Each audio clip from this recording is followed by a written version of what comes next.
Well, for this last part of the talk today of this series, I would like to talk to us. I'd like to emphasize a little bit more about our intuition and what's been happening for us on the planet and as human beings. Many of us, and I know this for a fact because I get emails daily, and we get members signing up to the GIC saying the same thing. What's happening to me? Many of us are starting to expand our consciousness. Many of us are starting to really starting to be aware of what I spoke of earlier with our energy body and our higher self nudging us. Some of us have otherworldly assistants, whether you want to call them guardian angels or whatnot, who will, nudge you to kind of push you into the right direction. With this new global consciousness that's coming along, it's very fair to say that many of us feel overwhelmed. We don't really quite understand what's happening. We get very confused, and we want everyone to be healed, and we want everyone to be perfect, and all of these, all of these wonderful things. They are wonderful things. They really are. It's a wonderful experience once you've gotten over the hump, so to speak. What I find right now, living in the new paradigm, and what I mean by that, again, I'll reiterate, living in the new paradigm means after the shift. Remember, we are still going through the shift. As we are going through the shift, we are feeling, and I know I have in the past, and I know this is still happening with millions of people around the world, we want to wake everybody else up. And for some reason, we feel it's our responsibility to wake up our family members, our friends, people that we care about, everyone we love. Of course we want everyone that we love to awaken and to ascend and move into this new paradigm of living and thinking and existing on the planet. But it's not going to happen overnight. And I feel, and I know that this has been a source of contention for me over the past several years, well, more than several years, is, well, when are my friends going to wake up? When is my family going to wake up? That I can, forgive me, family, if you're listening, but I have maybe one or two family members that I feel are awake. I can't talk to any of these people, and you feel bad because these are people that you love. These are people that you want to participate in this joyful, elation that you're feeling. And we can't force it. We can't not force it. We have to be very aware when we're trying to impose our will on another person. And I feel that is one of the biggest shortcomings that we're having right now as people that are waking up across the planet. And actually, I like using Occupy as an example because to me, Occupy is how do I say, an infantile, and I don't mean this negatively, an infantile aspect of the awakening process. It's like these are all these people that are just waking up. They're like, oh my God, look at this, look at that, and they want to shake everybody into joining Occupy, and it's like, no, you can't force people to think like you. And the same goes for us in the consciousness world, and those of us who have awakened and understand, the ramifications of our friends and our family's behavior. We have to understand that they are going through their path. It's their path, not yours. This is, and you must, if you want to have any sense of peace in your own awakening, if you want any sense of purpose in your own awakening, you have to get over the fact that you failed your family, or you failed your partner, or you failed your friends, or you failed, your community, whatever. Because we're at a point now, and I know this sounds weird, and I don't know how this is going to sound, but it's not about them right now. It's about you. And what I mean by it's about you is that as you are awakening, as you are becoming a source of light, as you are having clarity, you become a beacon for others. And as that beacon of others, you must be the example for others. You can't force them to do what you're doing, to live the way you're living. Evangelizing veganism is probably the most annoying things as a spiritual person. I'm like, who are you to tell me I need to be vegan? Well, imagine what the other people say when you tell them you're stupid for watching Fox News. We can't do that. And yeah, on occasion I still do it. But but I catch myself. And that's okay. If you do it, catch yourself. Stop. We are imposing our will on other people. We cannot impose our will on other people. We can only be an example. Put the information out there. If you're an online activist, put it out there. You don't need to shove it down everyone's throat. You don't need to email every single person in your email list that you've discovered fluoride is a poison. Put it out there, put it out on a blog. Let people come to it. Let people that are aligned with that message come to it. One of the things I've learned as a spiritual teacher, and I've been doing this for 25 years, is that the student will only listen when they are aligning with the message. So let them align with the message in their own time. I've gone through my own shortcomings and overcome many obstacles because I was ready to make that step. And the same has to go with understanding that those around us have to be ready to make that step. The reality of it is, for some people, and I might be switching the topic a little bit here, but I will say for me, when I say for some people, for me in my experience, I had to remove myself from my friends.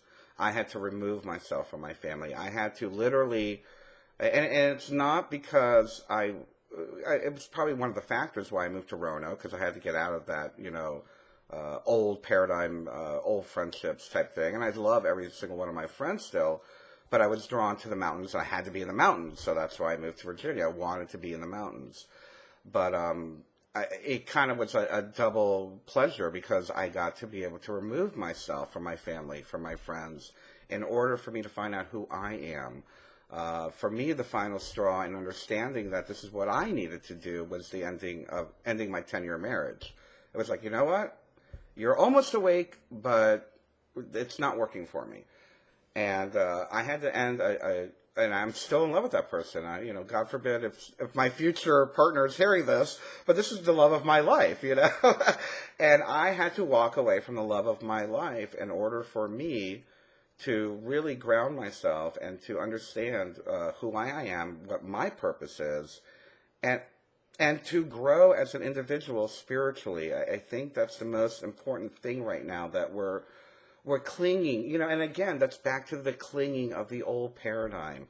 And that's not to say that, I know many marriages where one person is like very awakened and the other one's just like a, beer swilling, football watching, tobacco chewing, calling the other one a space fluffy muffin or something, But, and it works, and it works for them. Some people can do that. Absolutely.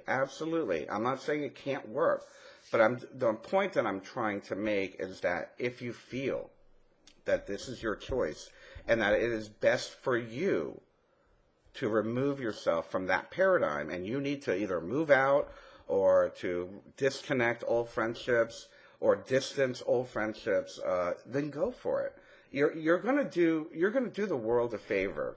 And on a very positive note, I will say that many people know about my best friend. I'm not going to give the name, who's been my best friend since I was like 12 years old. And we butt heads on this whole awakening thing constantly. Well, we used to. And now what I love is here I am, she watched me have my awakening and go through all the things and the upheavals and the hurdles and trying to be a good spiritual teacher and whatnot. She saw all of it. And it's funny because now here we are 20 years later, and she's reiterating what I said 20 years ago. It's like, well, you said this and that, and you need to do, and now she's my coach. She's like, well, don't you remember when you said that spiritually you should align yourself with your highest purpose and blah, blah, blah. Give yourself a break. And I'm like, oh my God, she's listening. She really did listen,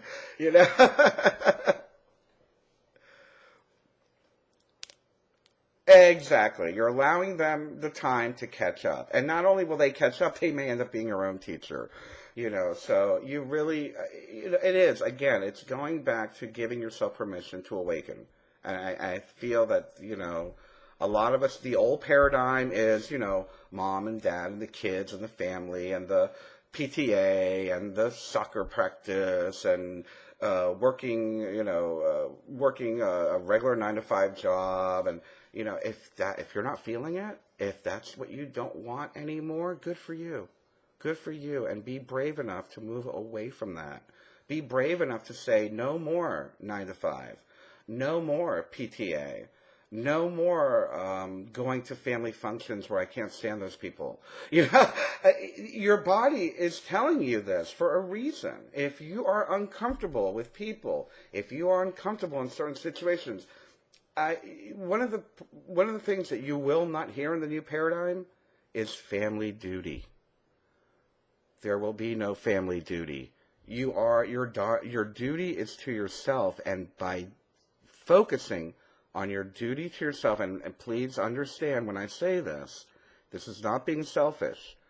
Your duty to yourself, to your highest good, to your highest being, and once that develops, and that could happen in one day, you will be such a wonderful person to be around. Your family will be grateful. They'll be like, next Thanksgiving, you skip one Thanksgiving to be with yourself. You go back to next Thanksgiving, they're going to be like, wow, you're glowing. You're so sweet. You're so, and I'm saying this through experience. As I have brought these people back into my life, they're like, you are not the same person. I like this Bernard. I like this, this Bernie or whatever they call me, But it makes a big difference. So if you need to go on sabbatical and kind of pull back for a little while, by all means. Now, let's talk about the shift and the new paradigm and the sabbatical thing and the moving out of the grid and all that stuff.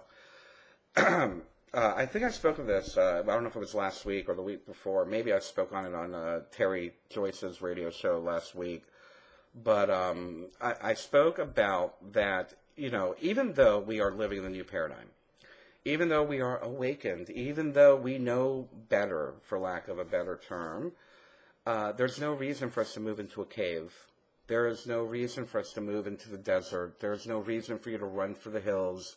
There is no reason for you to dig a hole and build a tunnel and live underground for the rest of your life. Okay? We are intended to enjoy life. We are social creatures. We are human beings. We feed off each other's energy, and I don't mean that in a vampiric form. I mean that in a supportive, nurturing form. We are nurtured by each other. So this whole idea, and I see this so much, and I think they've all pretty much moved into the desert anyway, but we see a lot of the truth consciousness people like, that's it, I'm out of here, and they're like, they got their armory and they've moved in and they're living off powdered milk for the next 20 years. But, and don't get me wrong, yes, survival skills are very important in this time. Absolutely. I'm not talking anything negative about survivalism. We must be aware how to feed ourselves, how to grow our own food, how to be prepared for an emergency. Absolutely. These are very crazy times. Be prepared by all means. But you don't need to live like it's Armageddon already, because it's not. You don't need to live in post-nuclear Holocaust ways when you don't have to. Be aware. Live in this world. Be in the world, but not of it, as I think it was Gandhi that said it, or maybe it was Wayne Dyer, who knows. But be in the world, live in the world, but not of it. Enjoy spending time with your friends. Enjoy going to happy hour with the girls after work. Enjoy going to Disney World. I love Disney World. I don't like Disney as a corporation. I can't stand Disney as a corporation. But if you invite me to go to Disney World this weekend, I'm going. I like Disney World. Absolutely, absolutely. So we cannot cut ourselves off from life. If you need a sabbatical, by all means. If you need to disconnect and start fresh, start with a clean slate, I'm a very good example. I moved to Roanoke with knowing nobody. Nobody. I lived off Skype and hanging out with my friends in Miami on Skype. I had no friends here for almost a year. And little by little, and now little by little, I've cultivated the energy, and this is what happens. This is what happens, is that you start attracting, like attracts like. Like attracts like. And, now I'm one of the facilitators for the Occupy Roanoke, and And I have wonderful dear friends that I love dearly, all in a matter of 6 months. I consider them family. I consider them dear friends. I trust them with my life, with my, and we can have these types of conversations. We can talk about consciousness. We can talk about, hell, we can talk about UFOs, with the ones that I've connected with, of course, yeah. But that's the whole thing, though, is that, you can have that clean slate, and then little by little you start attracting the right people into your life. You start attracting the right peers, colleagues, and whatnot. So, again, if you need to take a break from life, go for it. Don't feel bad. Don't feel bad. This is a part of your transition. It's not over. It doesn't mean you're never going to see your family again. You're never going to see your friends again. But I felt that I needed to say that because that's one of the main issues that I hear from people that contact me. I hear things about, oh, well, my family won't wake up, or my husband won't wake up, or my kids won't wake up. Well, you know what? They will, but you can't make them. And if you can't handle it, then you need to move out for a little while. Don't mess up their path, and don't let them mess up your path. That's the whole reality of it. And I know that sounds brutal, but right now we're living in a very, very brutal world.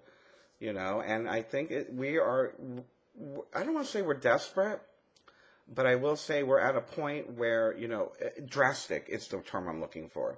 This is a drastic time, and drastic measures are being taken, not only by the elite, but by us as individuals. Drastic changes in the way we live, drastic changes in the way that we think, drastic changes in the way we interact with each other, and the earth is going through drastic changes as well. So we have to be aware that, this is not, it's going to be a bumpy ride. It is a bumpy ride. And even after the new paradigm comes into play, I'm sure maintaining it will be a little bit bumpy. But again, it's beautiful. And that's I don't know how much time we have left, but let me just double check. Because I want to, oh, Lord, I'm not going to have enough time. Darn. Me and my big mouth. But anyway, maybe I'll sneak it in next week. I wanted to do an exercise with everybody, but 7 minutes won't be enough. Either that or I'll just make a video and post it. But, as we are aligning with our intuition, you know what? When you don't listen to your intuition, when you are not listening to the tingly, your spidey senses, you're going to end up shooting yourself in the foot.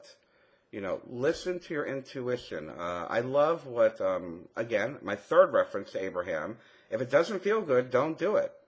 You're here to enjoy life. You're here to feel love. You're here to be a vessel of light, of love, of understanding.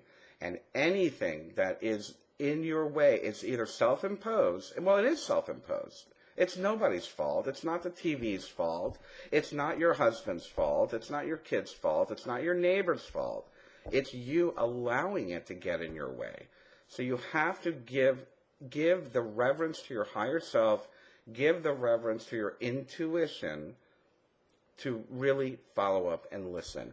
And I know some of it might start off being selfish, don't get me wrong. Some of it will, because there'll be little details, like being selfish, like I don't want to sit in the room when my husband watches a football game.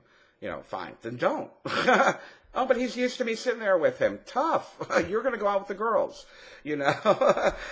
Start off with that, if it's just that, But eventually you're going to start seeing that it's like, okay, I'm not going to go shopping at Versace with the girls. I don't want to support Versace.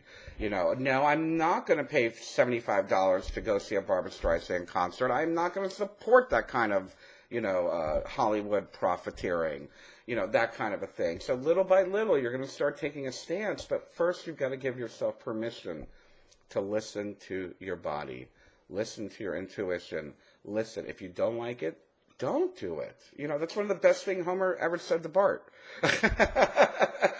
Hey, boy, if it's too much work, don't do it, But, I mean, I digress. I'm kidding. But it philosophically, it makes sense. How can you be in love? And I mean living in the vibration of love if you're constantly frustrated. How can you be in the vibration of love and share that energy of light and of love with the world around you if you're constantly angry at your life and the people in it? So if you are, it's time to let that go and move away. Move away allow yourself the freedom to shift into the new paradigm, because the new paradigm is not about suffering. It's not about being a martyr. It's not about duty or loyalty or anything like that. And please don't get me wrong. If you have a 3-year-old kid, you better be a good mother or father. Period. That's nature. I'm referring to the extraneous stuff. There's no reason why you need to be a Republican or a Democrat if you don't align with it. Things like that. Give yourself and honor your higher self. Honor your intuition and let go of the old. It's over. It's over. It's crumbling. And I'll leave with this, because we have to do announcements in a minute. But I will leave with this, is that the world, the male energy dominated world, is crumbling. It's crumbling. We are allowing the energy of the mother, of the goddess, of the feminine to start coming in to create balance. And I know I'm probably reiterating what Laura Eisenhower said, but I just read another article and it really hit me. And it's true. All that control, all that aggression, all that rudeness, it's male energy. It's male energy. If you were to look at it archetypically, we're allowing the mother to come back. We're allowing the goddess to move through us again. We're allowing that love, the nurture, the compassion is coming back. And it doesn't need to take over, but we got to make room for it. And when we have that balance, then we will know we're in the new paradigm.